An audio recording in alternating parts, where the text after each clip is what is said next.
Dear nangutang, salamat sa hindi mo pagbabayad ng utang. Natutunan ko kasi na sa susunod ay mas magiging maingat na ako sa pagpapahiram. Okay lang kung hindi mo man maibalik sa akin yan, tulad ng iyong ipinangako.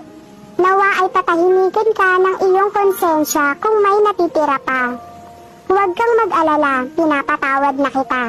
Kaso lang nga, hindi na kita mapagkakatiwalaan pa. Iba na ang panahon ngayon.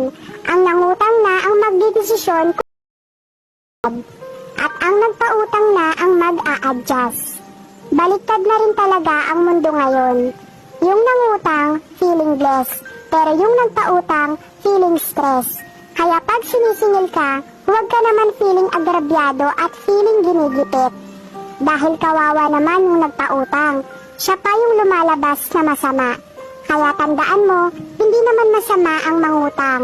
Basta babayaran natin ito on time. Isipin din natin ang kalagayan ng taong nagpautang.